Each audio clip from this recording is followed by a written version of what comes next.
हम जब चुनाव से अपने आप को एग्जिट कर लिए, हम बाहर आ गए, तो बिहार में हम गठबंधन में भी नहीं हैं, हमें तो उस लायक ही नहीं समझा गया। तो करें, अब जो लोग चुनाव लड़ रहे हैं उनका प्रेस कॉन्फ्रेंस होगा, क्या कुछ बातें सामने आती हैं।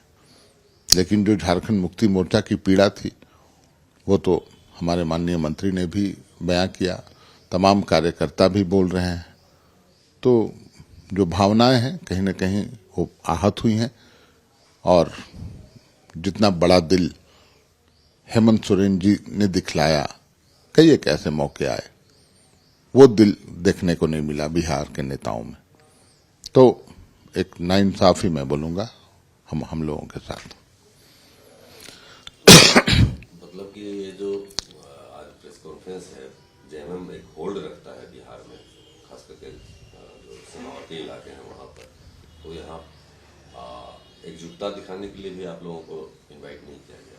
जहां तक मुझे जानकारी है हम लोगों को कोई खबर नहीं है, और कोई औचित्य भी नहीं बनता है।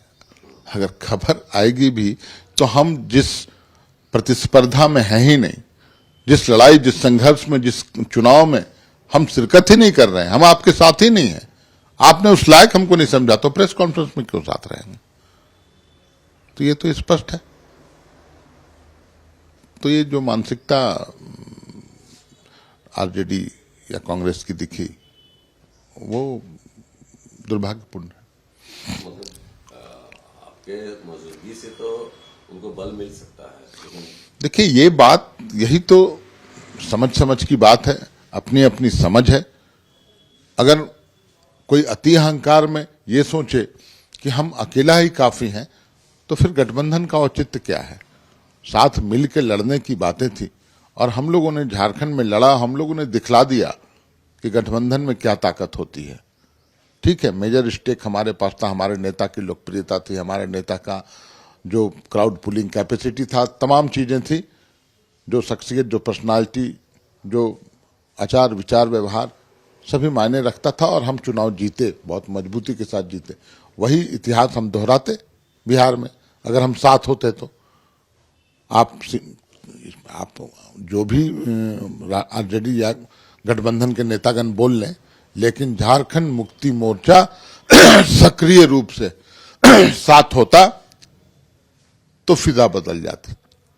क्योंकि हमारे पास वैसे नेता हैं, हमारे पास वैसा जनाधार है सीमावर्ती क्षेत्रों में। हम लोगों ने करीब करीब 12 सीट को चिन्हित किया था जहां से हम चुनाव लड़ सकते थे। 28 ऐसे विधानसभा क्षेत्र हैं जहां इंडिया गठबंधन को फायदा पहुंचता हमारे रहने से। तो अब अति अहंकार में अब लोग इस तरह का निर्णय ले रहे हैं, तो ये गठबंधन हित में नहीं है। तब तो आप लोग प्रचार में भी नहीं शामिल होंगे? मुझे तो नहीं लगता है। प्रचार में हम क्यों जाएंगे जब हम चुनाव में ही नहीं है? तो अब आगे क्या घटनाक्रम होता है उसकी बात तो मैं नहीं बता सकता, लेकिन जब हम चुनाव ही नहीं लड़ रहे हैं तो चुनाव प्रचार किसका करेंगे? उस लायक ही नहीं समझा गया तो चुनाव प्रचार के लायक थोड़े ही समझा जाएगा। जब हम उम्मीदवार देने के लायक नहीं है आपकी नजर में, तो फिर हमारे नेता प्रचार के लायक भी नहीं होंगे शायद। तो देखिए क्या निर्णय होता है और क्या घटनाक्रम होता है।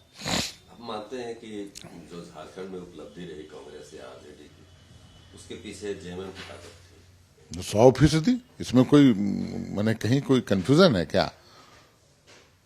आप देख लें, चाहे कोई भी दल का प्रत्याशी हो, वहां हमारे स्टार प्रचारकों ने भी ज्यादा मेहनत की, ज्यादा कार्यक्रम किए, और जो भीड़, जो रिस्पांस मिलता था कल्पना सोरेन जी को, हेमंत सोरेन जी को, वो किसी से छुपा नहीं है। आप भी अभी आप देख लें फाइल पुराना, तो आपको समझ में आ जाएगा। और हमारे कार्यकर्ताओं ने भी, हमारे नेताओं ने भी, स्टार प्रचारकों ने भी दिन रात एक कर दिया था, तब ये परिणाम आया है। तो मेजर क्रेडिट तो जेएमएम को जाता है, हमारे नेतागण को जाता है, हमारे स्टार प्रचारक हेमंत जी, कल्पना जी को जाता है। झारखंड में आरजेडी की ओर से एक बयान आया कि उन लोगों को धूर्त कहा जा रहा है जो अनुचित है। देखिए उस शब्द पर आप इतना तिलमिला जाते हैं।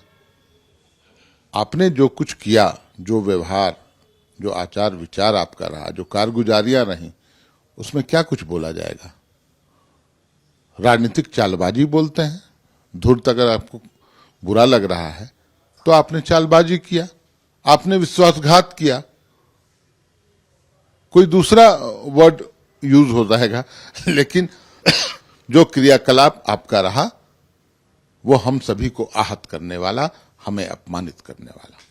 तो झारखंड में आप लोग टिट फॉर टैट के लिए जाएंगे क्या? जैसा का तैसा जवाब? नहीं, देखिए ये फैसला तो हमारे नेतागण लेंगे, हमारे केंद्रीय अध्यक्ष हेमंत सोरेन जी लेंगे, परंतु जो जन भावनाएं हैं, जो हमारे अंदर भी भावना आई, चाहे आम कार्यकर्ताओं के बीच जो भावनाएं हैं, वो यही भावना है कि अब झारखंड के में जो गठबंधन की सरकार चल रही है उसकी प्रासंगिकता क्या है, उसका औचित्य क्या है, उसकी समीक्षा एक बार हो जानी चाहिए। और समीक्षा में मैं समझता हूं चुनाव के बाद समीक्षा बैठक होगी और तत्पश्चात निर्णय लेंगे हमारे नेता। कांग्रेस के नेता तारिक अनवर हैं, उन्होंने कहा है कि जेएमएम को पहले अपनी ताकत बनानी चाहिए थी, मेहनत करना चाहिए था, उसके बाद सीट मांगना चाहिए था। उनकी उतनी पकड़ नहीं है जहां पर वो सीट मांग रहे हैं। देखिए, तारिक अनवर जी तो पुराने नेता हैं, इस तरह की हल्की बातें उनको नहीं करनी चाहिए। वो जहां से चुनाव जीते हैं, मुझे लगता है कटिहार क्षेत्र है शायद ना, कटिहार में भी हमारे वोट पड़ने से ही वो जीते होंगे चुनाव, वहां भी हमारे लोग हैं। और विगत 5 वर्षों में मैं फिर दोहरा रहा हूं, झारखंड मुक्ति मोर्चा का जनाधार बढ़ा है, हमारे नेता की लोकप्रियता बढ़ी है, स्वीकार्यता बढ़ी है, तो निश्चित रूप से उसका फायदा लाभ मिलता महागठबंधन को। बिहार में निर्दलीय सांसद हैं पप्पू यादव, उनका कहना है कि नीतीश कुमार और एनडीए मतलब बीजेपी और नीतीश कुमार में डिफरेंसेस आएंगे चुनाव के बाद, अभी से ही किनारे करने लगे हैं नीतीश कुमार। देखिए, जिस तरह के बयान आ रहे हैं भाजपा के आला नेताओं के, उससे स्पष्ट संकेत मिल रहा है कि नीतीश कुमार जी को दोबारा मुख्यमंत्री बनाने के पक्ष में भारतीय जनता पार्टी नहीं है। और अगर नीतीश कुमार जी को नहीं बनाया जाएगा तो उसके परिणाम क्या होंगे वो सभी लोग जानते हैं। नीतीश कुमार जी सही समय पर सही निर्णय लेते हैं और मुझे नहीं लगता है कि भाजपा अपने सोच जो उनकी मंशा है उसमें वो सफल हो पाएंगे।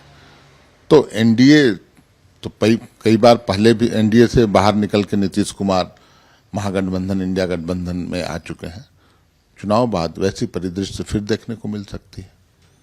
अभी तो चुनाव नीतीश कुमार के चेहरे पर ही लोग लड़ रहे हैं। चेहरे पर नहीं लड़ रहे हैं, वो लोग बोलते हैं कि हम उनके नेतृत्व पर लड़ रहे हैं, लेकिन मुख्यमंत्री कौन तय करेगा? तो मुख्यमंत्री विधायक तय करेंगे। तो ये जो लाइन है अमित शाह जी का, वो बहुत कुछ संकेत दे देता है। पहले तो ऐसा नहीं होता था, पहले तो वो बोलते थे। पिछले चुनाव में, पिछले के चुनाव जो साथ उन लोगों ने लड़ा था, उसमें तो मुख्यमंत्री चेहरा बोल के लड़ा गया था। इस बार वो बयान क्यों नहीं आता है? तो बिहार की जनता भी ये समझ रही है।